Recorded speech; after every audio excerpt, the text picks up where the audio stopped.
El mensaje de Silo. Nota de los impresores. El mensaje dado por Silo en julio de 2002 consta de 3 partes: el libro, la experiencia y el camino. El libro es conocido desde hace tiempo como la mirada interna. La experiencia está planteada a través de 8 ceremonias. El camino es un conjunto de reflexiones y sugerencias. En esta recopilación está el mensaje completo. Circula impreso y a través de las redes informáticas. Silo, segunda recopilación, 2007. El libro. Primero, la meditación. Aquí se cuenta cómo al sinsentido de la vida se lo convierte en sentido y plenitud. Aquí hay alegría, amor al cuerpo, a la naturaleza, a la humanidad y al espíritu. Aquí se reniega de los sacrificios, del sentimiento de culpa y de las amenazas de ultratumba. Aquí no se opone lo terreno a lo eterno. Aquí se habla de la revelación interior a la que llega todo aquel que cuidadosamente medita en humilde búsqueda. Segundo, disposición para comprender. Sé cómo te sientes porque a tu estado puedo experimentarlo, pero tú no sabes cómo se experimenta lo que digo. Por consiguiente, si te hablo con desinterés de aquello que hace feliz y libre al ser humano, vale la pena que intentes comprender. No pienses que vas a comprender discutiendo conmigo.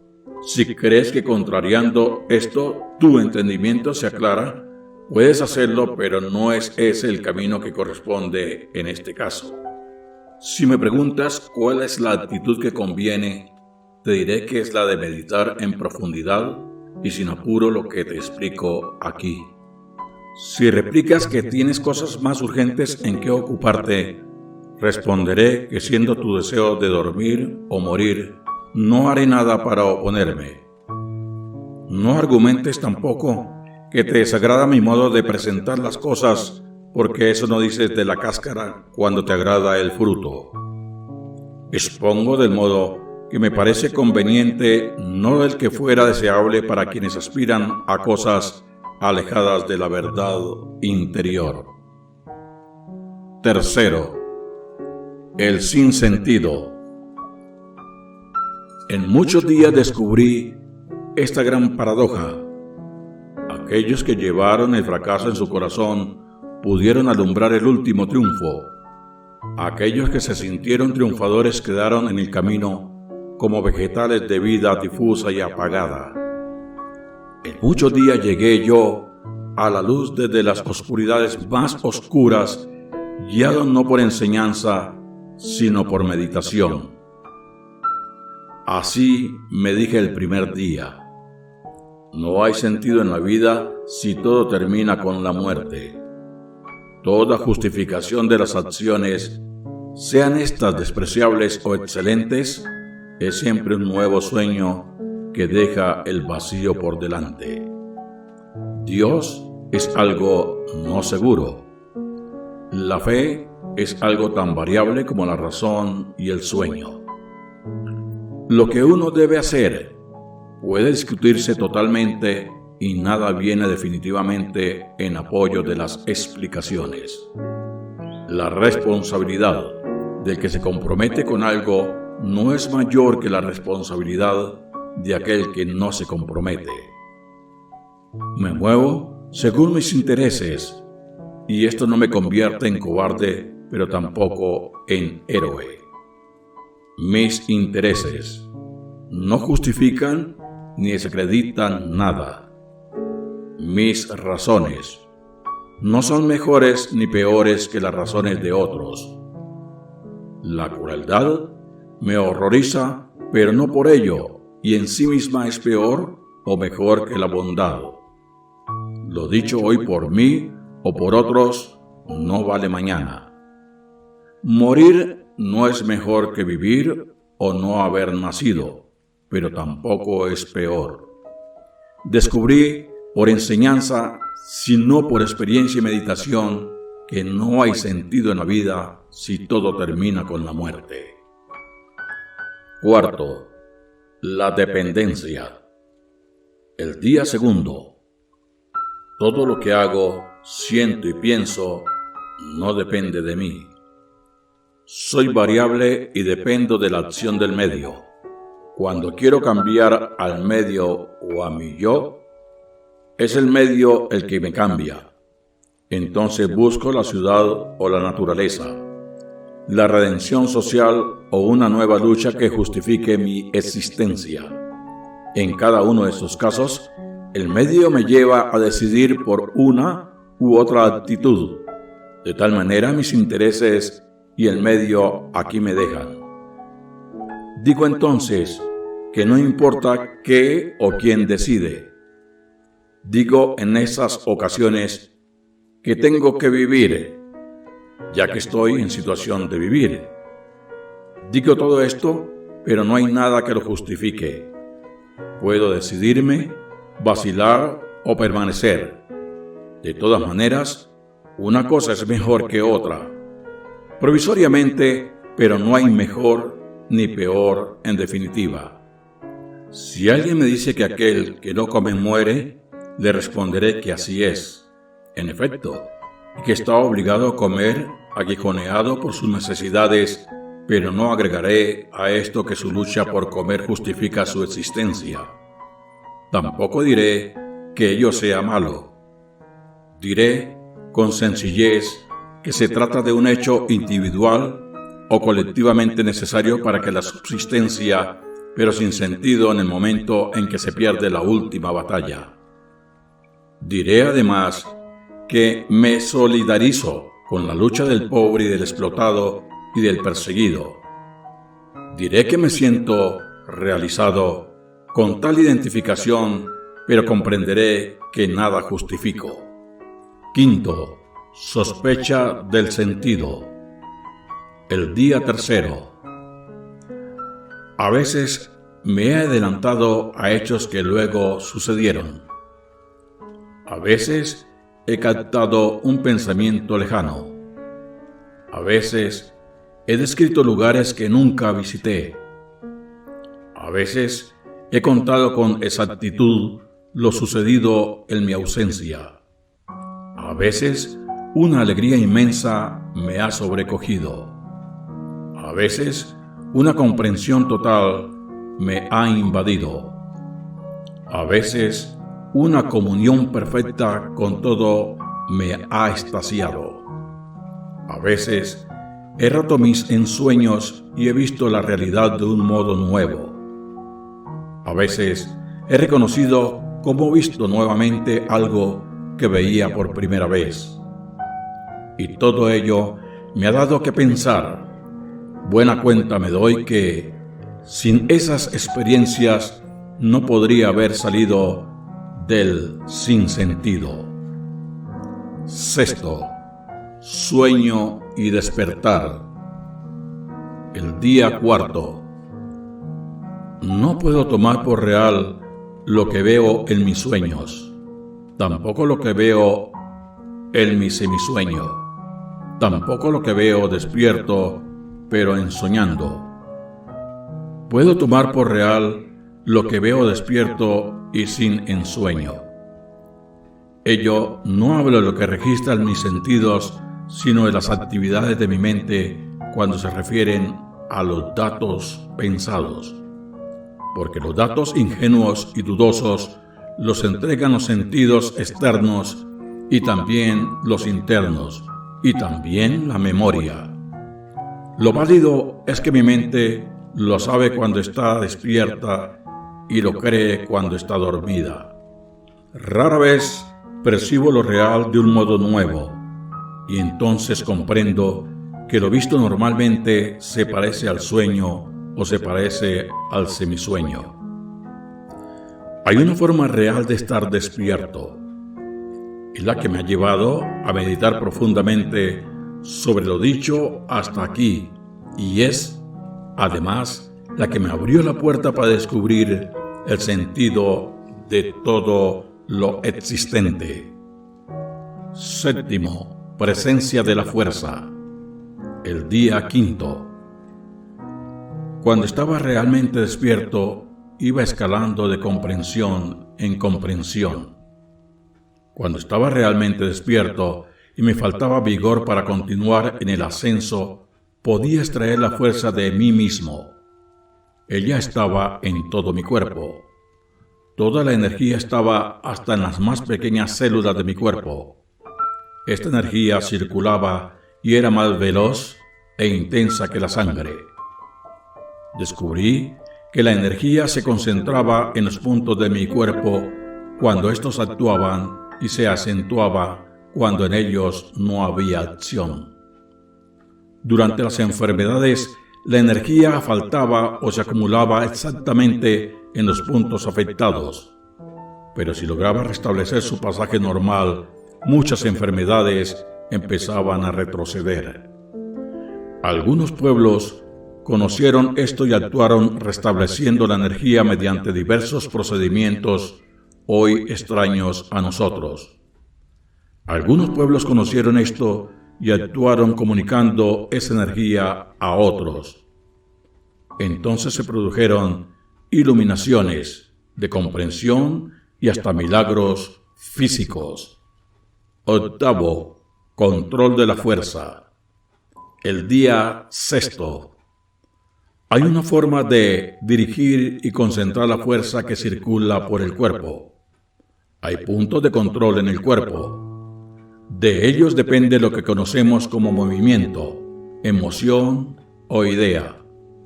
Cuando la energía actúa en estos puntos, se producen las manifestaciones motrices, emotivas e intelectuales.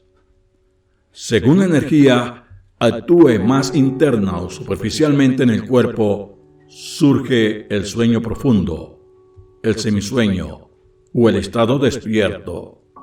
Seguramente las aureolas que rodean el cuerpo o la cabeza de los santos o de los grandes despiertos en las pinturas de las religiones aluden a ese fenómeno de la energía que, en ocasiones, se manifiesta más externamente.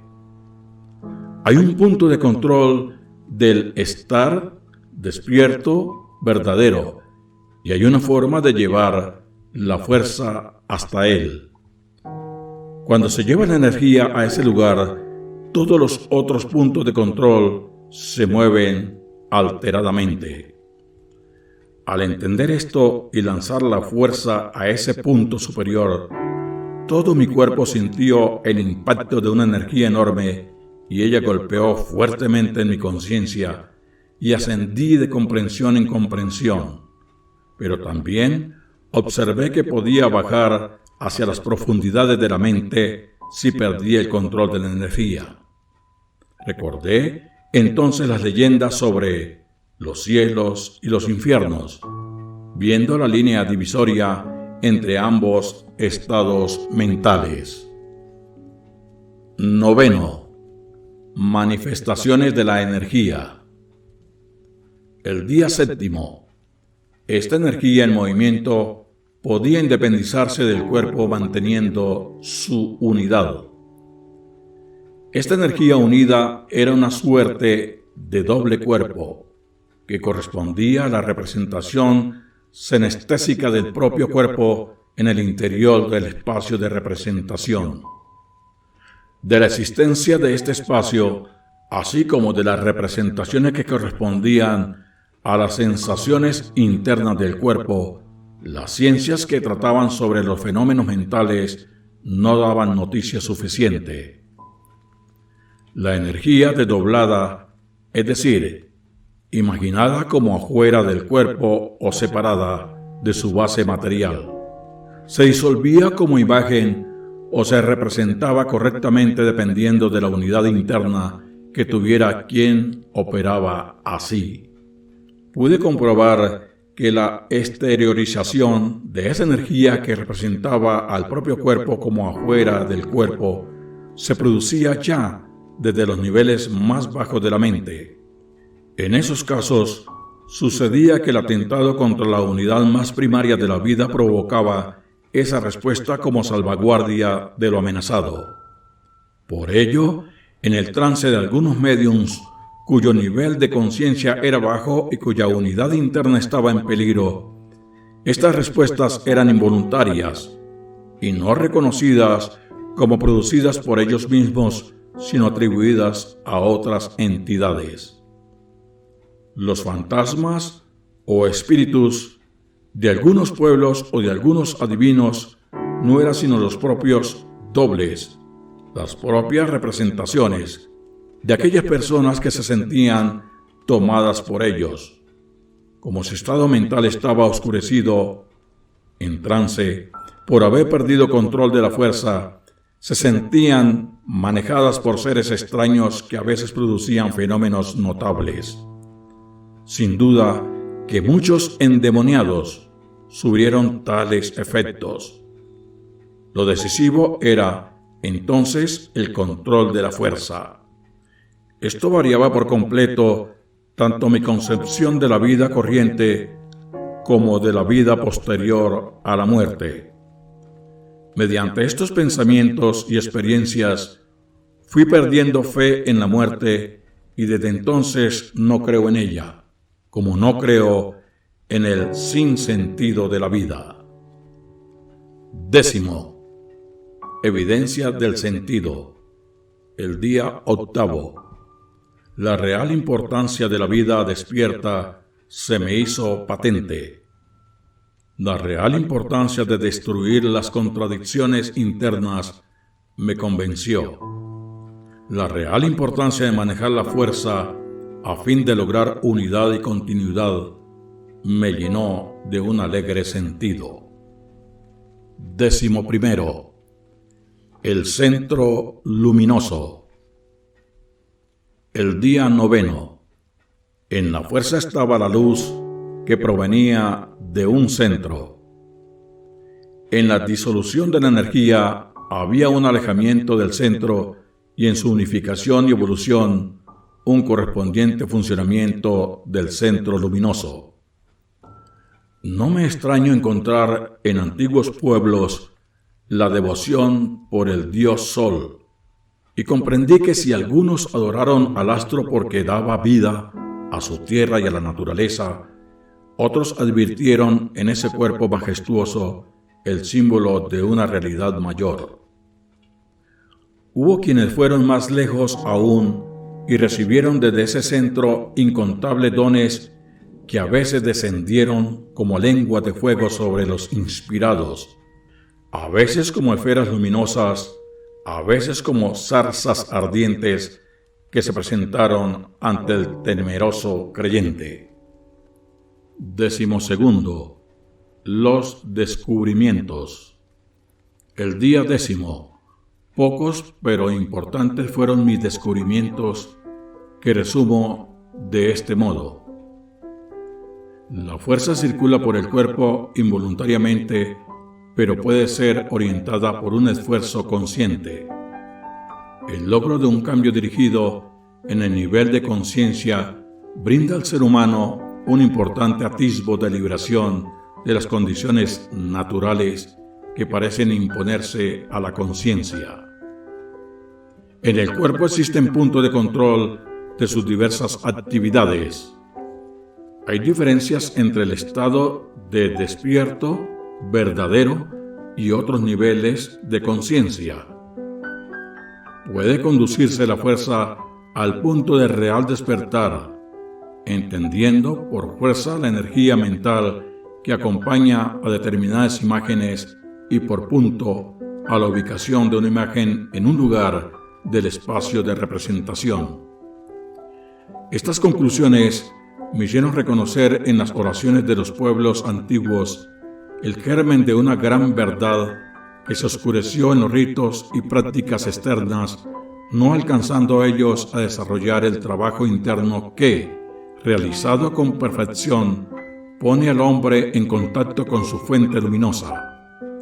Finalmente, advertí que mis descubrimientos no eran tales sino que se debían a la revelación interior a la que accede todo aquel que, sin contradicciones, busca la luz en su propio corazón. 13. Los principios. Distinta es la actitud frente a la vida y a las cosas cuando la revelación interna hiere como un rayo. Siguiendo los pasos lentamente, meditando lo dicho y lo por decir aún, puedes convertir el sinsentido en sentido. No es indiferente lo que hagas con tu vida.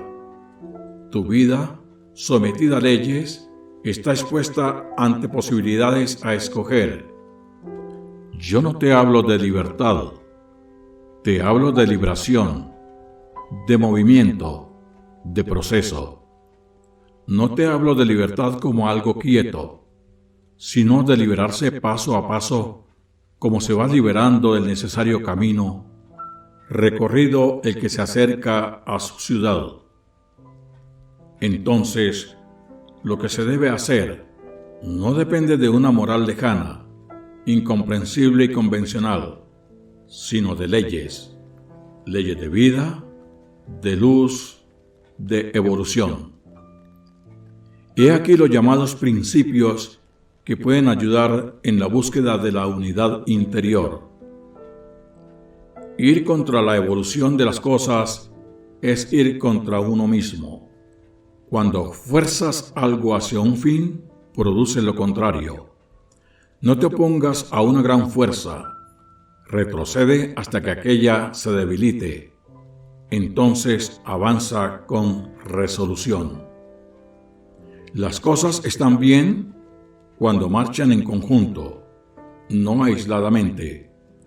Si para ti está bien el día y la noche, el verano y el invierno, has superado las contradicciones. Si persigues el placer, te encadenas al sufrimiento. Pero, en tanto no perjudiques tu salud, goza sin inhibición cuando la oportunidad se presente. Si persigues un fin, te encadenas.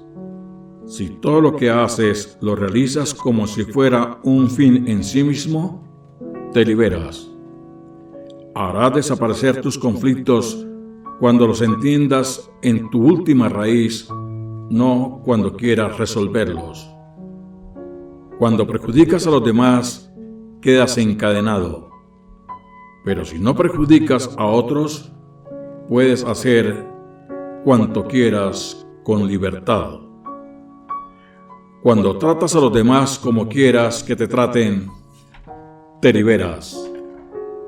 No importa en qué bando te hayan puesto los acontecimientos. Lo que importa es que comprendas que tú no has elegido ningún bando. Los actos contradictorios o unitivos se acumulan en ti. Si repites tus actos de unidad interna, ya nada podrá detenerte. Serás como una fuerza de la naturaleza cuando a su paso no encuentra resistencia. Aprende a distinguir aquello que es dificultad, problema, inconveniente, de esto que es contradicción. Si aquellos te mueven o te incitan, ésta te inmoviliza en círculo cerrado. Cuando encuentres una gran fuerza, alegría y bondad en tu corazón, o cuando te sientas libre y sin contradicciones, inmediatamente agradece en tu interior. Cuando te suceda lo contrario, pide con fe, y aquel agradecimiento que acumulaste volverá convertido y ampliado en beneficio. 14. La guía del camino interno. Si has comprendido lo explicado hasta aquí, bien puedes experimentar, mediante un simple trabajo, la manifestación de la fuerza. Ahora bien, no es igual que observes una posición mental más o menos correcta, como si se tratara de una disposición al quehacer técnico, a que asumas un tono y una apertura emotiva próxima a la que inspiran los poemas. Es por ello que el lenguaje usado para transmitir estas verdades tiende a facilitar esa postura que pone con mayor facilidad en presencia de la percepción interna y no de una idea acerca de la percepción interna. Ahora sigue con atención lo que voy a explicarte, ya que trata acerca del paisaje interior que puedes encontrar al trabajar con la fuerza y de las direcciones que puedes imprimir en tus movimientos mentales. Por el camino interno puedes andar oscurecido o luminoso. Atiende a las dos vías que se abren ante ti. Si dejas que tu ser se lance hacia regiones oscuras, tu cuerpo gana la batalla y él domina.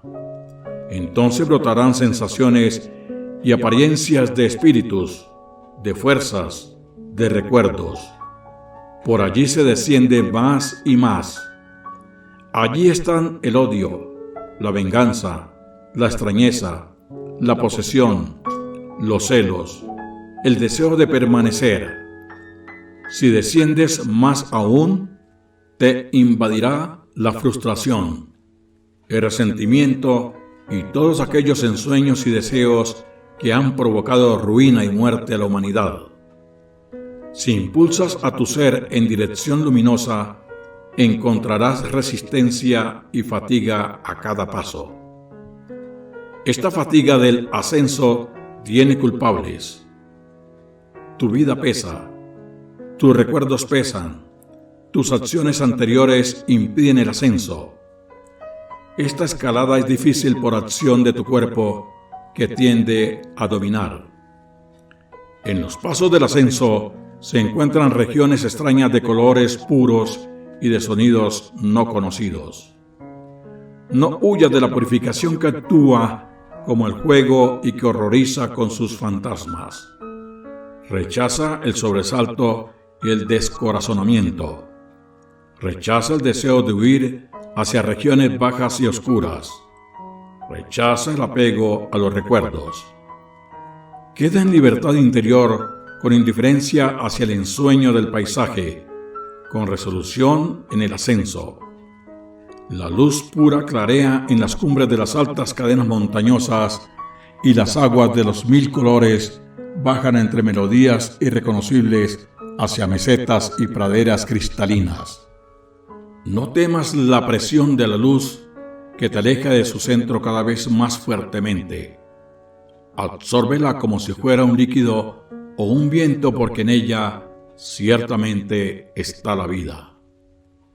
Cuando en la gran cadena montañosa encuentres la ciudad escondida, debes conocer la entrada. Esto lo sabrás en el momento en que tu vida sea transformada. Sus enormes murallas están escritas en figuras, están escritas en colores, están sentidas.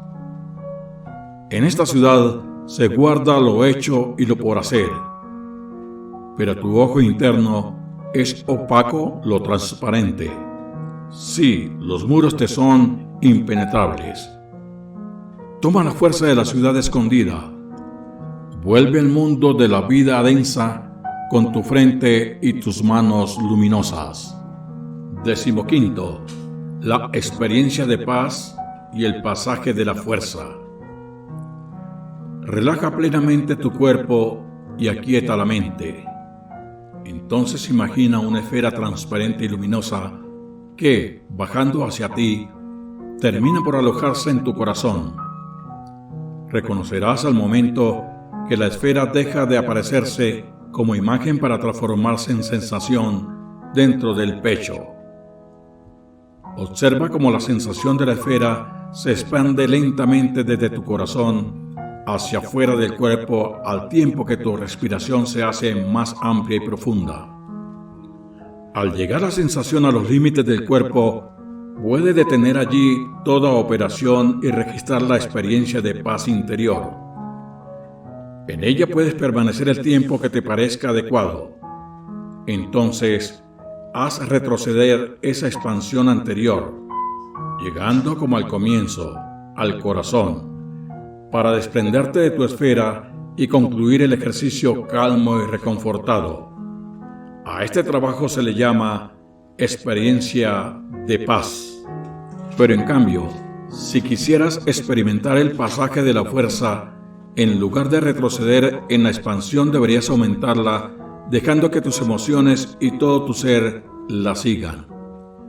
No trates de poner tu atención en la respiración. Deja que ella actúe por sí sola mientras sigues la expansión fuera de tu cuerpo. Debo repetirte esto. Tu atención, en tales momentos, debe estar en la sensación de la esfera que se expande.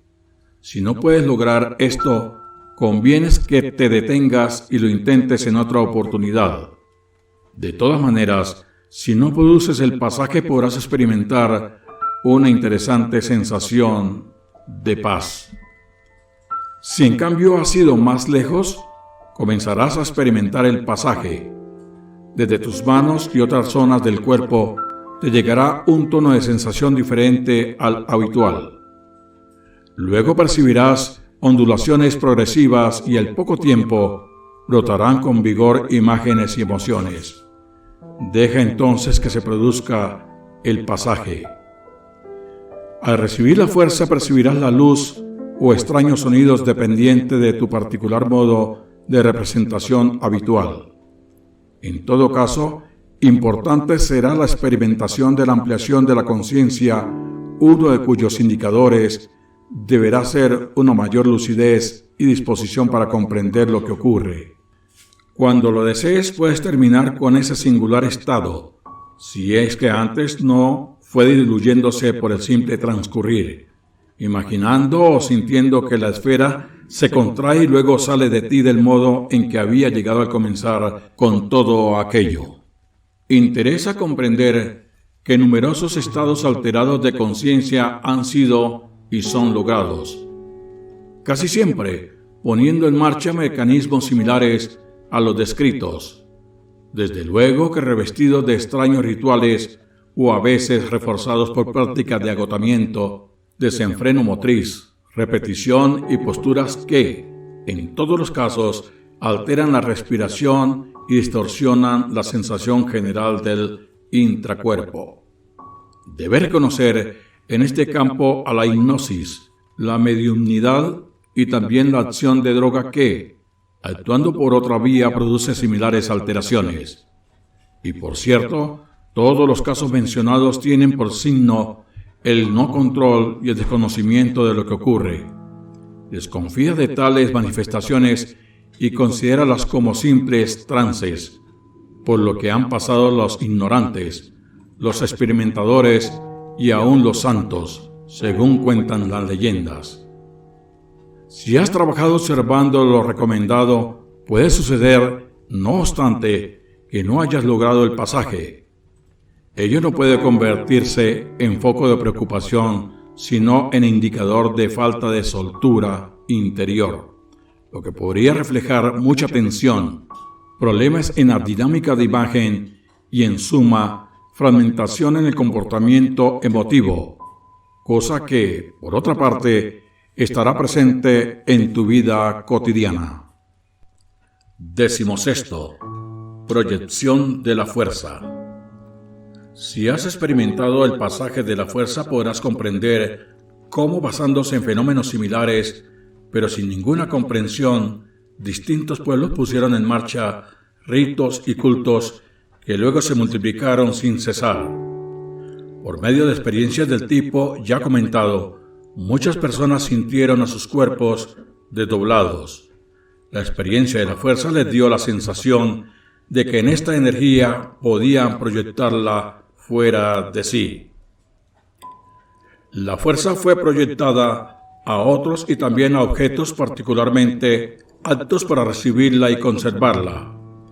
Confía en que no te será difícil entender la función con que cumplieron ciertos sacramentos en distintas religiones e igualmente el significado de lugares sagrados y de sacerdotes supuestamente cargados con la fuerza. Cuando algunos objetos fueron adorados con fe en los templos y se los rodeó de ceremonia y rito, seguramente devolvieron a los creyentes la energía acumulada por oración repetida. Es una limitación al conocimiento del hecho humano, el que casi siempre se haya visto estas cosas por la explicación externa según cultura, espacio, historia y tradición, cuando la experiencia interna básica es un dato esencial para entender todo esto. Este proyectar, cargar y restituir la fuerza volverá a ocuparnos más adelante. Pero desde ya te digo que el mismo mecanismo sigue operando aún en sociedades desacralizadas donde los líderes y los hombres de prestigio están nimbados de una especial representación para aquel que los ve y quisiera hasta tocarlos, o apoderarse de un fragmento de sus ropas o de sus utensilios. Porque toda representación de lo alto va desde el ojo hacia arriba de la línea normal de la mirada, y altas son las personalidades que poseen la bondad, la sabiduría y la fuerza. Y en lo alto están las jerarquías y los poderes y las banderas y el Estado. Y nosotros, comunes mortales, debemos ascender en la escala social y acercarnos al poder a todo coste. ¡Qué mal estamos!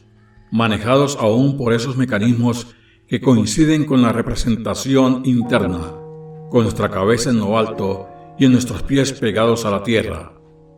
¡Qué mal estamos cuando se creen esas cosas y se cree porque tienen su realidad en la representación interna!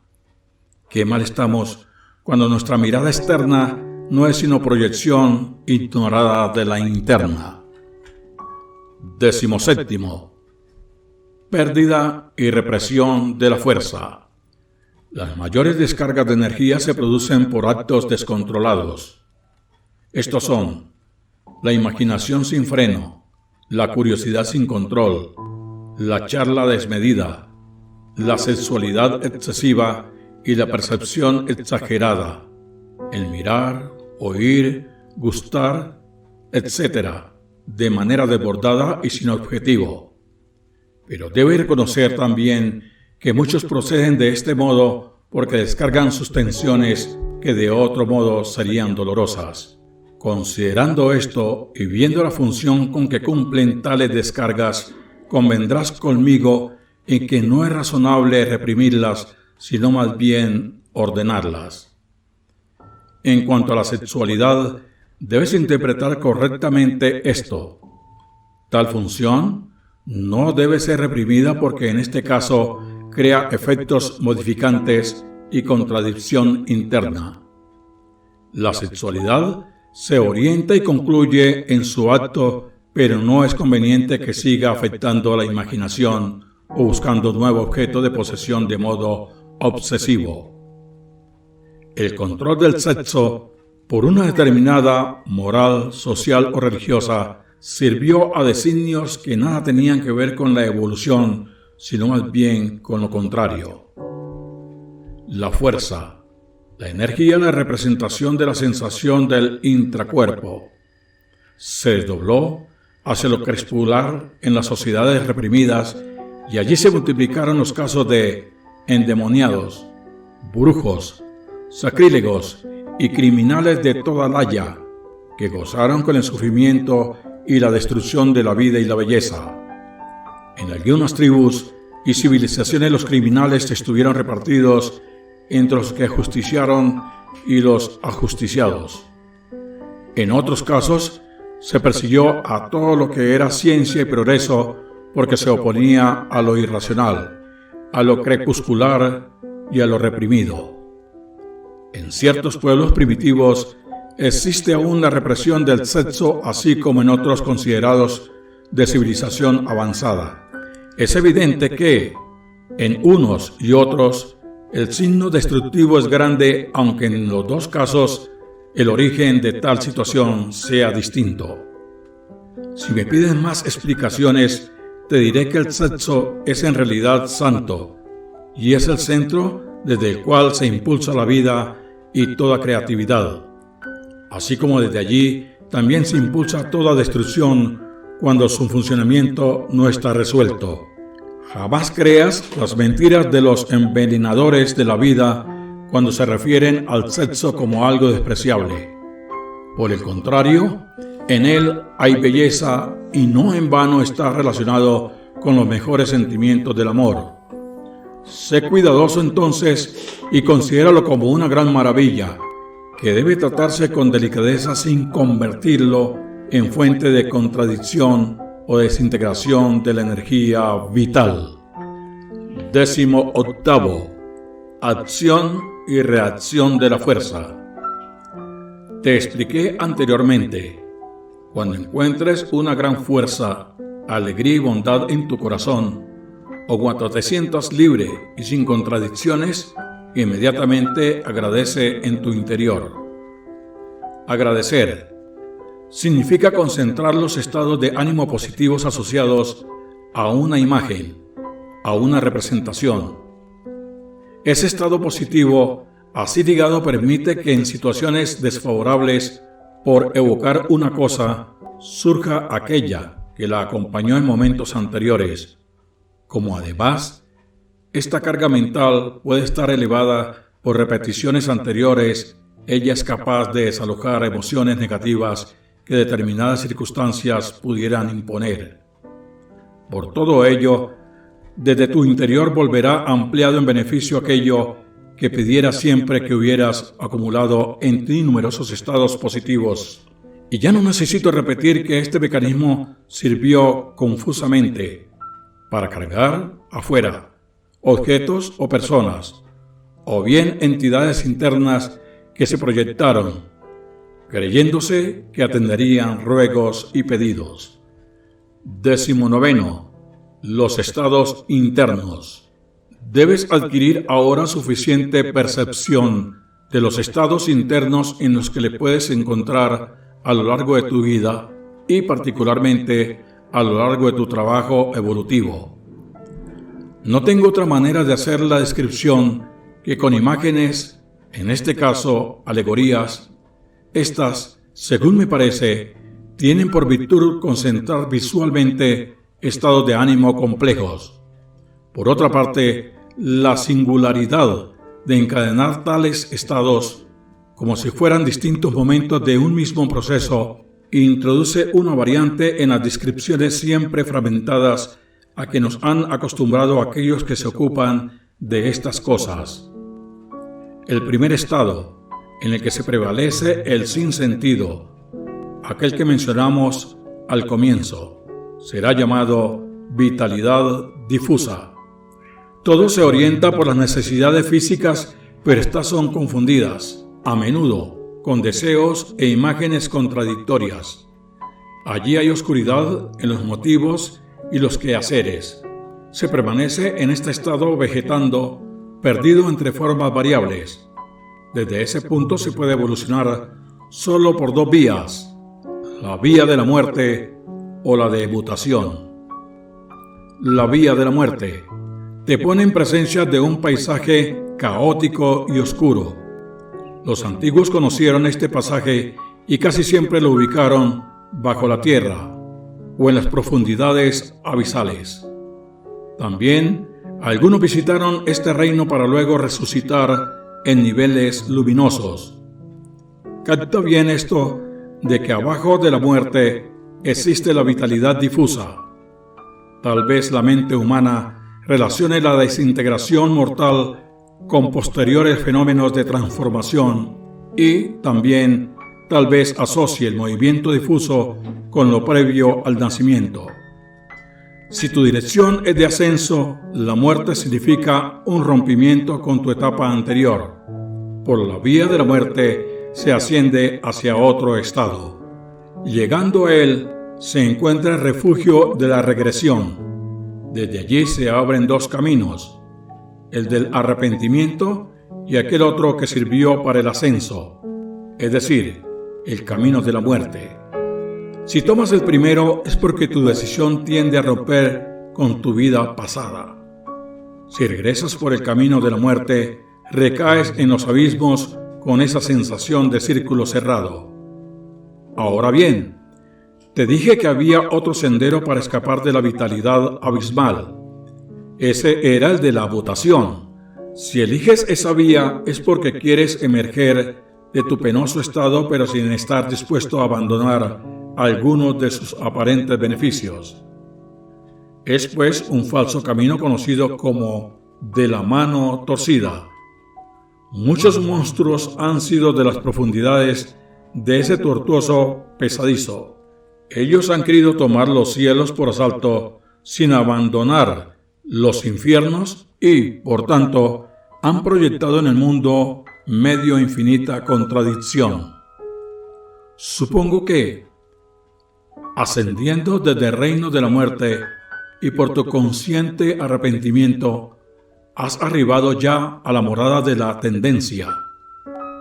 2 delegadas comisas sostienen tu morada, la conservación y la frustración. La conservación es falsa e inestable. Caminando por ella, te ilusionas con la idea de permanencia, pero en realidad desciendes velozmente. Si tomas el camino de la frustración, tu subida es penosa, aunque única, no falsa. De fracaso en fracaso, puedes llegar al próximo descanso al que se llama morada del desvío. Cuidado con las 2 vías que tienes ahora por delante. O tomas el camino de la resolución que te lleva a la generación, o tomas el del resentimiento que te hace descender nuevamente hacia la regresión. Allí estás plantado frente al dilema. O te decides por el laberinto de la vida consciente y lo haces con resolución, o regresas resentido a tu vida anterior. Son numerosos los que, no habiendo logrado superarse, cortan allí sus posibilidades. Pero tú que has ascendido con resolución, te encuentras ahora en la posada conocida como generación. Allí tiene 3 puertas. Una se llama caída, otra intento y la tercera degradación. La caída te lleva directamente a las profundidades y solo un accidente externo podría empujarte hacia ella. Es difícil que elijas esa puerta, mientras que aquella de la degradación te lleva indirectamente a los abismos, desandando caminos en una suerte de espiral turbulento, en el que reconsideras de continuo todo lo perdido y todo lo sacrificado. Este examen de conciencia que lleva a la degradación es, por cierto, un falso examen en el que subestimas y desproporcionas algunas cosas que comparas. Tú cotejas el esfuerzo del ascenso con aquellos beneficios que has abandonado. Pero si miras las cosas más de cerca, verás que no has abandonado nada, por este motivo, sino por otros. La degradación comienza pues falseando los motivos que, al parecer, fueron ajenos al ascenso. Yo pregunto ahora, ¿qué traiciona la mente? ¿Acaso los falsos motivos de un entusiasmo inicial? ¿Acaso la dificultad de la empresa? ¿Acaso el falso recuerdo de sacrificios que no existieron o que fueron impulsados por otros motivos? Yo te digo y te pregunto ahora, ¿tu casa se incendió hace tiempo? ¿Por ello decidiste el ascenso? ¿O ahora piensas que por ascender aquella se incendió? ¿Acaso has mirado un poco lo que sucedió a otras casas de los alrededores? No cabe duda que debes elegir la puerta media. Sube por escalinatas del intento y llegarás a una cúpula inestable. Desde allí, desplázate por un pasillo estrecho y sinuoso que conocerás como la volubilidad hasta llegar a un espacio amplio y vacío, como una plataforma que lleva por nombre espacio abierto de la energía. En ese espacio puedes espantarte por el paisaje desierto e inmenso y por el aterrador silencio de esa noche transfigurada con enormes estrellas inmóviles. Allí, exactamente sobre tu cabeza, verás clavada en el firmamento la insinuante forma de la luna negra. Una extraña luna eclipsada que se opone exactamente al sol. Allí debes esperar la alborada, paciente y con fe, pues nada malo puede ocurrir si te mantienes calmo. Podría suceder en tal situación que quisieras arreglar una salida inmediata de allí. Si tal ocurre, podrías a tientas encaminarte a cualquier lugar con tal de no esperar el día prudentemente. Debes recordar que todo movimiento allí, en la oscuridad, es falso y genéricamente llamado improvisación. Sí, olvidándote de lo que ahora menciono, comenzarás a improvisar movimientos. Ten la certeza que serías arrastrado por un torbellino entre senderos y moradas hasta el fondo más oscuro de la disolución. Qué difícil resulta comprender que los estados internos están encadenados unos a otros. Si vieras qué lógica inflexible tiene la conciencia, advertirías que en la situación descrita quien improvisa a ciegas fatalmente comienza a degradar y a degradarse. Surgen después en él los sentimientos de frustración y van cayendo luego en el resentimiento y en la muerte, sobreviviendo el olvido de todo lo que algún día alcanzó a percibir. Si en la explanada logras alcanzar el día, surgirá ante tus ojos el radiante sol que ha de alumbrarte por vez primera la realidad. Entonces verás que en todo lo existente vive un plan. Es difícil que caigas desde allí, salvo que voluntariamente quieras descender hacia regiones más oscuras para llevar la luz a las tinieblas. No es valioso desarrollar más estos temas porque sin experiencia engañan, trasladando al campo de lo imaginario lo realizable. Que sirva lo dicho hasta aquí. Si lo explicado no te fuera útil, ¿qué podrías objetar? Ya que nada tiene fundamento y razón para el escepticismo, próximo a la imagen de un espejo, al sonido de un eco, a la sombra de una sombra. 20. La realidad interior. Repara en mis consideraciones. En ellas no habrás de intuir sino alegóricos fenómenos y paisajes del mundo externo, pero también en ellas hay descripciones reales del mundo mental. Tampoco debes creer que los lugares por donde pasas en tu andar tengan algún tipo de existencia independiente. Semejante confusión hizo a menudo oscurecer profundas enseñanzas y así hasta hoy algunos creen que cielos, infiernos, ángeles, demonios, monstruos, castillos encantados, ciudades remotas y demás tienen realidad visible para los iluminados. El mismo prejuicio, pero con interpretación inversa, ha hecho presa de escépticos sin sabiduría que tomaron esas cosas por simples ilusiones o alucinaciones padecidas por mentes afiebradas. Debo repetir, entonces, que en todo esto debes comprender que se trata de verdaderos estados mentales, aunque simbolizados con objetos propios del mundo externo.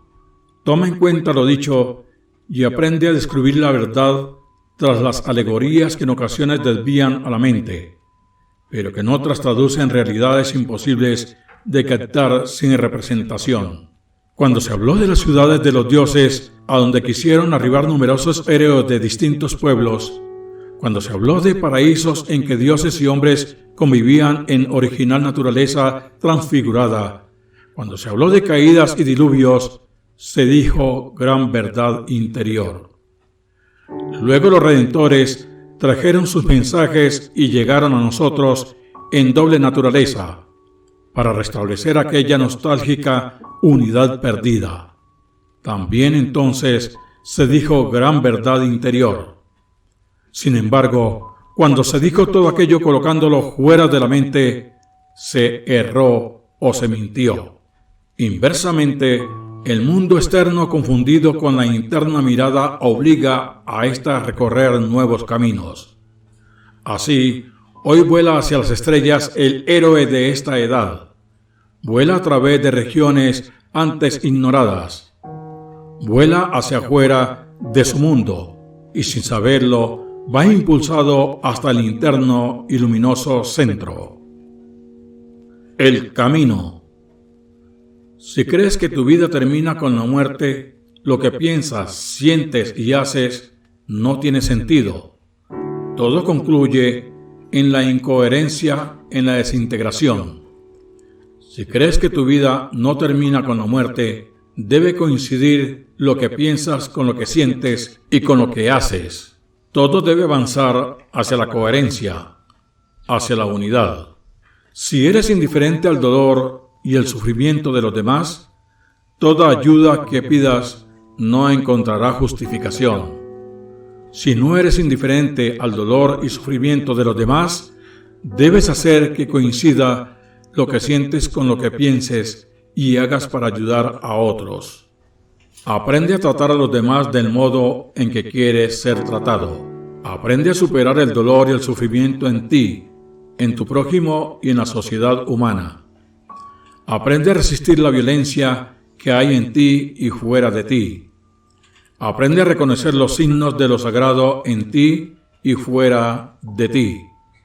No dejes pasar tu vida sin preguntarte, ¿quién soy? No dejes pasar tu vida sin preguntarte, ¿hacia dónde voy?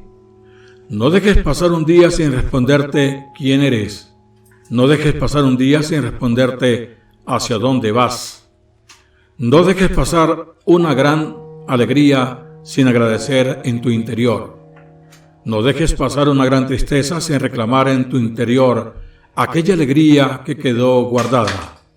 No imagines que estás solo en tu pueblo, en tu ciudad, en la tierra y en los infinitos mundos. No imagines que estás encadenado a este tiempo y a este espacio.